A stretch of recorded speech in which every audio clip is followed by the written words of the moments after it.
Si vous avez toujours voulu connaître les histoires et anecdotes derrière vos titres préférés, rendez-vous dès maintenant dans le podcast Un hit, une histoire. Nous explorons notamment les classiques de la chanson française, entre autres Je te donne de Jean-Jacques Goldman et Michael Jones.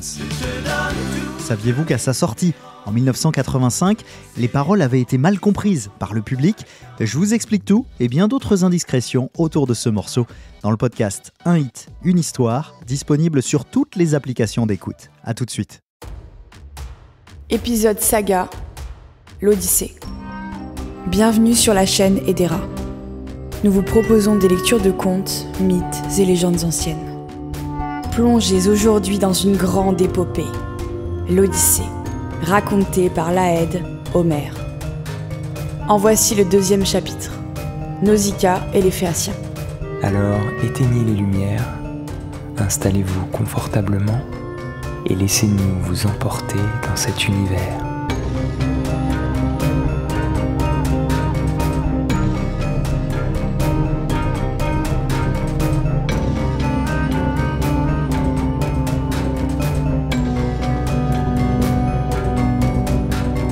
Pour une meilleure immersion, je vous conseille d'écouter cette histoire munie d'un casque ou d'écouteurs.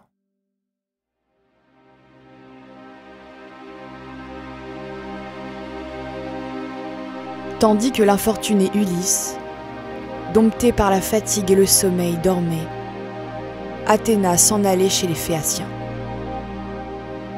C'est chez Alkinos, leur roi, qu'elle se rendait, méditant le retour du généreux Ulysse.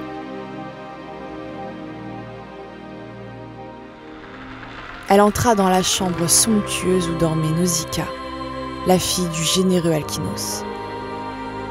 2 servantes, belles comme les grâces, veillaient de chaque côté du seuil. Comme un souffle du vent, la déesse approcha du lit de la Vierge et penchée au-dessus de sa tête, elle lui dit ces mots.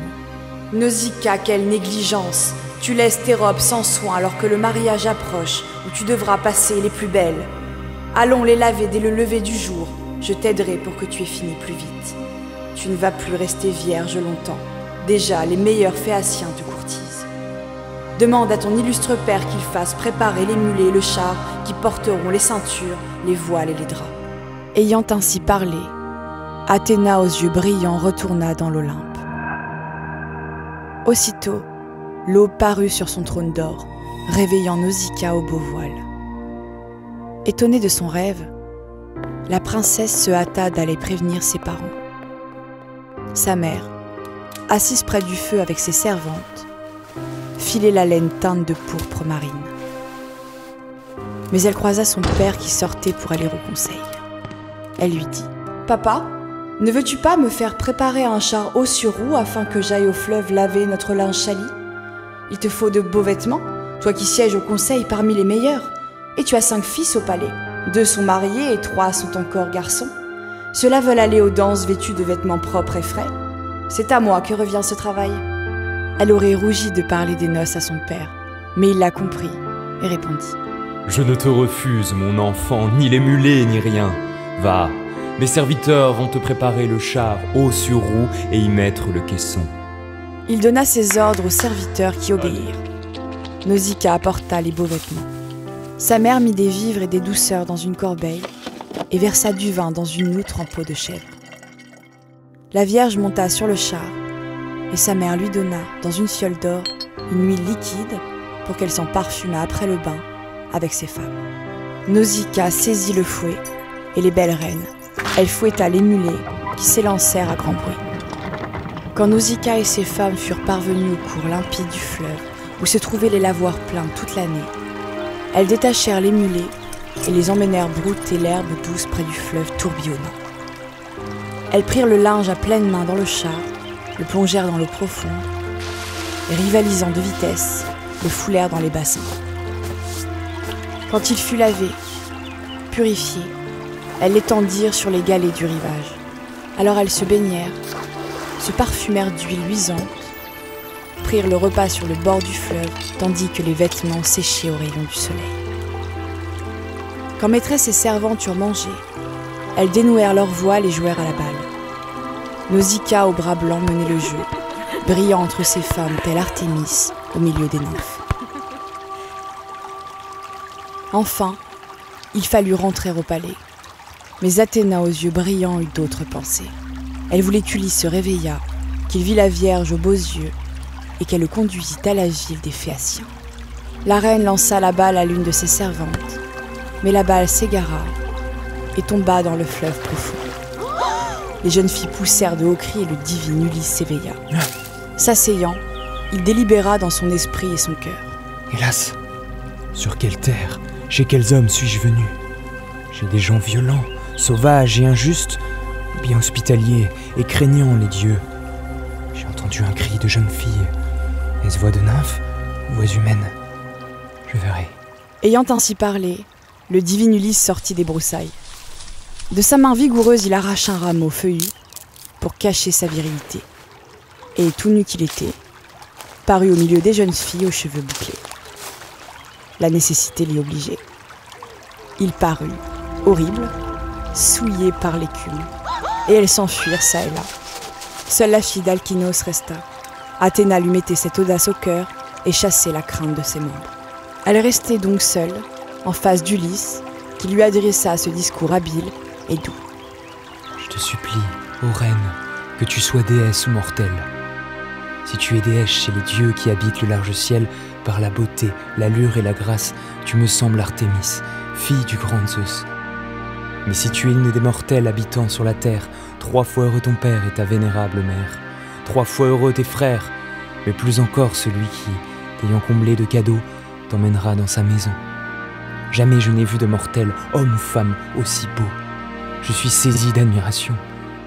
Un jour, à Délos, devant l'autel d'Apollon, j'ai vu semblable beauté, un jeune palmier. Je restai longtemps stupéfait dans mon cœur, car jamais un tel fût n'était sorti de terre. Ainsi je t'admire, ô femme, et je suis stupéfait. Je tremble de saisir tes genoux. Ma douleur est grande. Hier, après 20 jours, j'échappais à la mort couleur de vin. Ô reine, prends pitié de moi. Après tant de misère, c'est vers toi, la première, que je suis venu. Je ne connais aucun des habitants de cette ville et de cette terre. Montre-moi la ville, donne-moi quelques lambeaux pour me couvrir, et que les dieux t'accordent ce que tu désires. Un mari, une famille et une heureuse concorde. Nausicaa au bras blanc lui répondit. « Étranger, puisque tu es venu vers notre terre et notre ville, tu ne manqueras ni de vêtements, ni d'aucune autre des choses qu'il convient d'accorder aux malheureux suppliants. Je te montrerai la ville et je te dirai le nom de notre peuple. Les Phéaciens habitent cette ville et cette terre, et moi, je suis la fille du généreux Alkynos, qui est le premier par la puissance entre les Phéaciens. » Elle dit et commanda à ses servantes. « Revenez, servantes, où fuyez-vous pour avoir vu un homme? Croyez-vous que ce soit un ennemi? Personne ne peut porter la guerre sur la terre des Phéaciens. Nous sommes très chers aux immortels, nous habitons à l'écart sur la mer houleuse et nous n'avons aucun commerce avec les autres hommes. Ce n'est qu'un pauvre naufragé, il nous faut le secourir car les étrangers, les mendiants, sont envoyés de Zeus. Allons, donnez-lui une tunique et un manteau et lavez-le dans le fleuve à l'abri du vent. » Elle dit, et les servantes conduisirent Ulysse à l'abri du vent. Elles placèrent à ses côtés une tunique et un manteau. Elles lui donnèrent la fiole d'or pleine d'huile liquide et l'invitèrent à se laver dans le courant du fleuve. Le divin Ulysse lava dans le fleuve l'écume salée qui couvrait son dos, ses flancs et ses épaules. Il purifia sa tête des souillures de la mer stérile. Il se parfuma d'huile et se couvrit des vêtements que la Vierge lui avait donnés. Athéna, fille de Zeus, le fit paraître plus grand et déroula sa chevelure bouclée comme les fleurs de jacinthe. Il s'assit à l'écart, sur le rivage de la mer, éblouissant de beauté et de grâce. La Vierge, admirative, dit à ses servantes aux cheveux bouclés. « Ah, si un tel homme pouvait devenir mon mari, s'il habitait ici, et qu'il eût plu de rester. Mais vous, servantes, offrez-lui à boire et à manger. » Elle dit, et les servantes obéirent. Elles offrirent à Ulysse à boire et à manger. Et le divin Ulysse but et mangea avec voracité. Il y a longtemps qu'il n'avait pas pris de nourriture. Mais Nausicaa, au bras blanc, déposa le linge plié dans le char.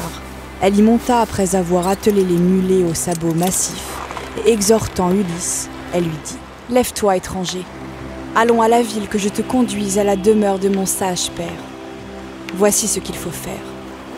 Tu me sembles ne pas manquer de sagesse. Aussi longtemps que nous irons à travers champs et cultures, marche rapidement avec les servantes derrière les mulets et le char. Je montrerai le chemin. Mais lorsque nous serons arrivés en vue de la ville, cesse de nous suivre. Tu la verras, entourée de hauts murs, avec ses 2 ports, un de chaque côté, et le beau temple de Poséidon sur l'agora pavée de grandes pierres taillées. C'est là qu'on s'occupe des agrès des noirs vaisseaux. Cordages, voiles et rames qu'on polit. Car les arcs et les carquois n'intéressent pas les Phéaciens, mais uniquement les mâts, les rames et les navires bien équilibrés sur lesquels ils traversent, joyeux, la mer grise d'écume. Évite leurs paroles sans douceur, de peur que l'un d'eux ne me blâme. Ils sont très insolents. Ils pourraient médire en me voyant en ta compagnie. Écoute-moi donc, étranger, si tu veux obtenir de mon père ton retour. Nous trouverons près du chemin un beau bois de peupliers consacré à Athéna. Il faudra t'y arrêter le temps que nous soyons arrivés à la demeure de mon père. Dès que tu penseras que nous y sommes parvenus, marche vers la ville des Phéaciens et cherche la demeure de mon père, le généreux Alkinos. Quand tu seras entré dans la cour, traverse vite la grande salle et va à ma mère. Assise à la lumière du feu, adossée à une colonne et entourée de ses servantes, elle file une laine pourprée. À côté d'elle est le trône de mon père où il est assis, buvant du vin à petits coups comme un immortel. Passe devant lui et embrasse les genoux de ma mère si tu veux voir le jour du retour.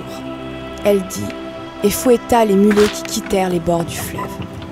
Le soleil se coucha, elles parvinrent au bois sacré d'Athéna, où le divin Ulysse s'arrêta. Aussitôt, il supplia la fille du grand Zeus. « Entends-moi, fille de Zeus qui porte l'égide. Accorde-moi d'être le bienvenu chez les Phéaciens et qu'ils aient pitié de moi. » Il dit en suppliant, et Athéna l'entendit. Quand Ulysse jugea que Nausicaa était arrivée au palais, il se mit en chemin. La déesse Athéna le protégeait encore. Elle l'avait enveloppé d'un brouillard magique qui le rendait invisible. Mais il n'en savait rien. Bientôt, Ulysse entra dans la ville des Phéaciens. Il s'arrêta au seuil de la demeure royale. C'étaient portes d'or, parois de bronze, statues d'argent, d'or.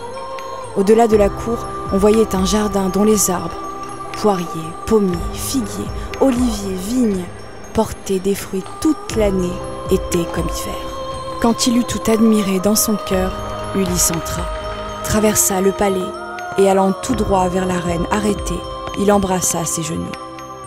Aussitôt, le brouillard se dissipa à la grande stupeur de tous. Ulysse n'eut pas à supplier longtemps la reine pour obtenir d'elle et du roi Alkinos l'hospitalité. Le roi promit aux suppliants de le ramener chez lui dès le lendemain. Nos navires sont rapides comme l'aile ou la pensée. Le lendemain, Alkinos fit donner une grande fête en l'honneur de son hôte. Les jeux succédèrent au festin du midi. Autour de l'agora, la foule se pressait pour assister au concours de course, de lutte, de saut, de lancer du disque, aux danses aussi. Puis ce fut l'heure du repas du soir. Alkinos y invita les 12 seigneurs de Phéacie en leur demandant d'apporter pour son hôte les dons d'hospitalité, or et vêtements. De retour au palais, quand il eut reçu le bain des servantes d'arrêter, Ulysse vint s'asseoir à côté du roi.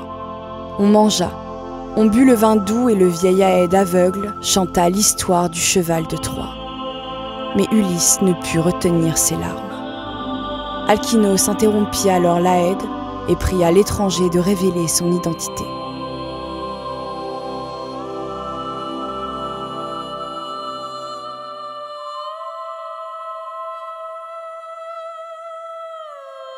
Fin du 2e chapitre de l'Odyssée.